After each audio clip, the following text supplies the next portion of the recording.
Hello everybody to another episode of Autogefühl. Today we are at the Cologne airport in Germany on a rainy October day. There's even more to come in the afternoon. It's set heavy rain and windstorm, but at the moment it's still predictable and fine. So what is the car today we are dealing with? It's a Volvo V40. The V40 is the smallest Volvo available on the market, and it's actually the last car which Volvo developed together with the former partner Ford. So there is quite a good deal of Ford Focus DNA under the skin. But the main reason why we test the car today is a new engine. It's the top diesel engine, the so-called D4, powering 190 horsepower from its 2-liter cylinder block and pumping out a maximum torque of 400 Newton meters. So quite a lot of torque here available. We have here the most spectacular version, the R-Line, which looks extremely aggressive and sporty. But the engine is the same, 190 horsepower, and you can have an eco version, that's the opposite of this one, and that consumes only 3.3 liters per 100 kilometers, which translates into a CO2 output of only 85 gram per kilometer, and that is thanks to only 16-inch wheels with tires with low roll resistance, some aerodynamic changes, and also the gears have another ratio. The standard version consumes 3.8 liters per 100 kilometers, which translates into 99 grams per kilometer CO2, which is also very good. So the entry price for the 190 D4 V40 is 29,580 euros. This test car here with this special R-Line equipment costs 43,685, so you can see you can increase the price easily. Well, the V40, as I say, is built in Ghent, by the way, in Belgium, and it is, well, we come to that later. It's not really a coupe, but it's also not a wagon. It's a mixture of both, I say. But let's go into the interior. So we are now in the interior of the Volvo V40 D4, and you see a very Scandinavian design language here, which we all pretty much like, because it's high quality everywhere. Let it be the surfaces, let it be the materials. And special feature of the R-Line here, if I would like to draw your attention to the center console, is, as you can see, a third of it is here in this aluminum application with blue stripes. This is only, you can only see that on the R-Line version. In the other versions this is in one color. You can change all the systems and operate all the menus here in the central screen by these 4 rotary switches. This is these are the switches or the buttons for the ventilation, mimicking a human body here. We all know that from other Volvos, but as always, this center stack here, behind it there is space for little items, so luggage space, very intelligently used. And also what we also like is love to detail is this rear view mirror without a frame. Actually, it's a frameless rear view mirror. Also, this overhead console is high quality. As I say, it's all very much Swedish Scandinavian design up to the very last details. To start the engine, this is also typically Volvo, you have to take the key fob, put it into this slot here, and then push the start-stop engine. What is not such a good chapter is the roominess in the V40. I have to say it's pretty much cramped, especially in the rear. In the front it's still okay, but in the rear I wouldn't really like to travel there for long distance if I am a tall guy or a tall lady.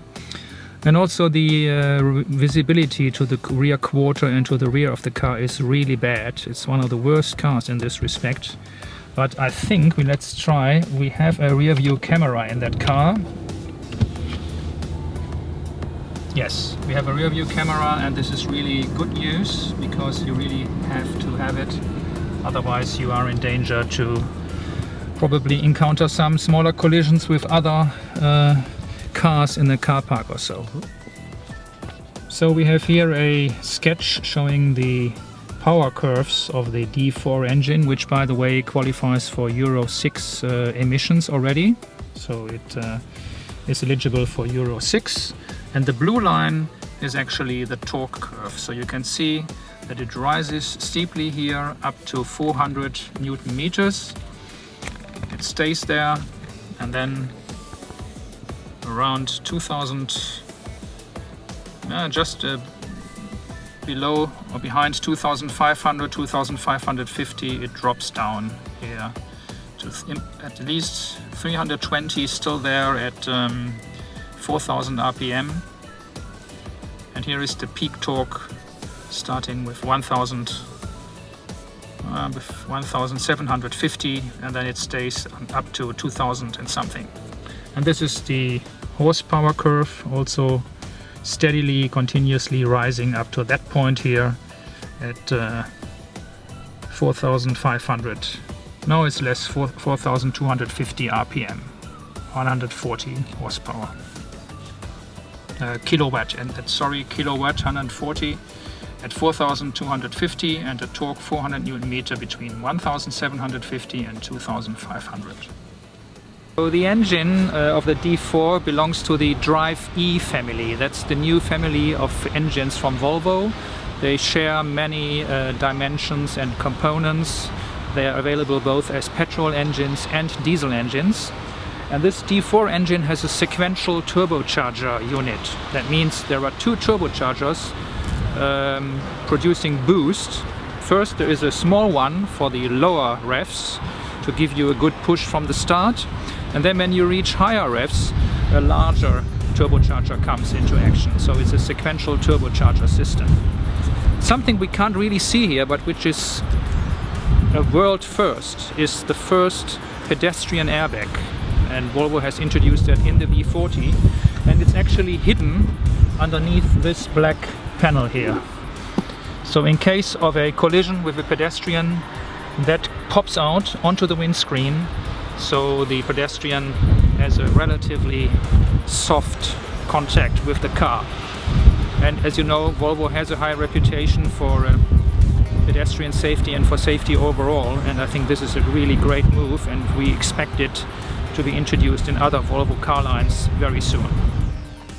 So we climbed into the rear of the V40 D4, and for a guy like me with only 1.71 m height, it's still reasonably comfortable here. The head clearance is limited already, so if you are taller, 180, 185, you will already have problems.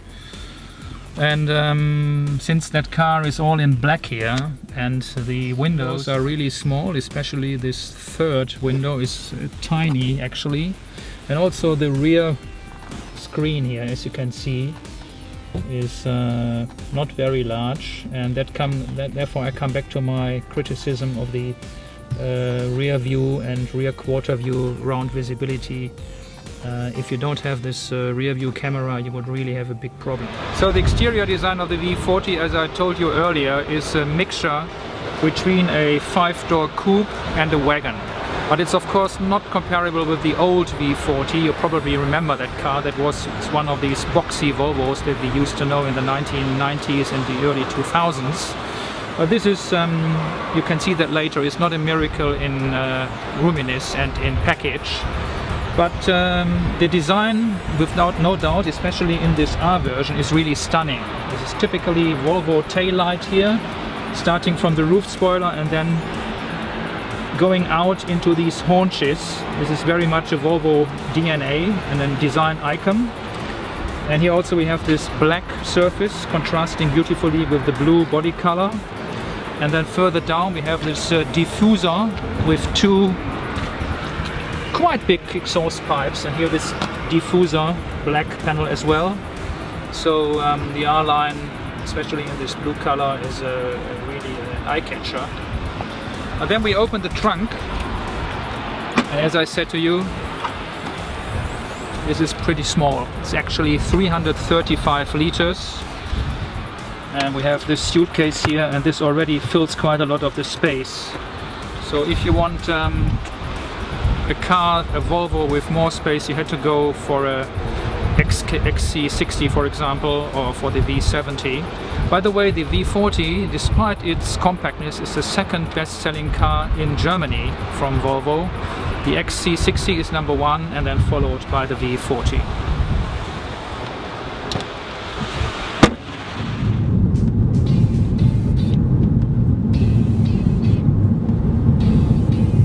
So steering is very accurate, and also the bumps from the bad road don't come into the steering wheel, so the damping system is firm but not too harsh.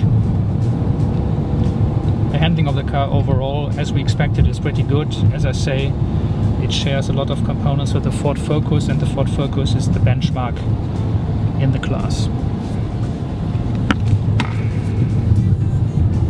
Departure warning system works perfectly. As you can see here, we are close to the center line of the motorway, and I take the hands off the steering wheel and the car stays in the lane. Fantastic. It's nearly autonomous driving.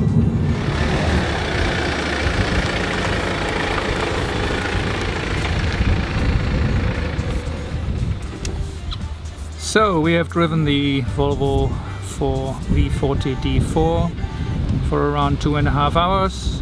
Our conclusion is mainly positive. The car offers a lot of driving fun. The chassis is very agile and nimble.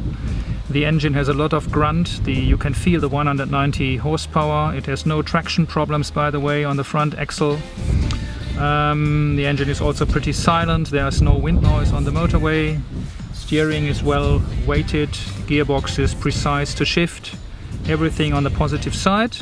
There are a few negatives which are not a result of the engine but from the overall concept of the V40. The luggage compartment is pretty much limited. The rear visibility is bad, and also the fuel consumption. The 3.8 liter, you should not take it for granted.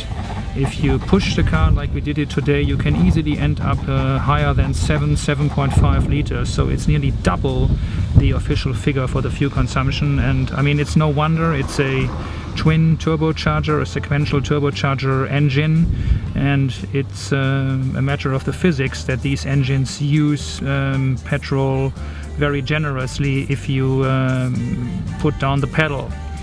But this is, as we say, the most sportiest version, the R line with the 17-inch wheels. You can also go for the Eco line with the 16-inch wheels, and then you can definitely be more frugal and more economic with your petrol and your diesel, of course. So, but overall, it's a nice addition to the engine lineup, this D4 engine from the E-Range family, and gives the Volvo V40 a bit more attractiveness. And the car anyway is very attractive from the styling point of view. It's not one of those old-fashioned boxy Volvos, but with a very fluid design and very modern design, it attracts a lot of people. And as we said earlier, it's the second best-selling car in the Volvo range. So I hope you enjoyed our excursion at mixed weather conditions in Germany in the nice autumn, and see you soon on Autogefühl.de. Stay tuned. Bye bye.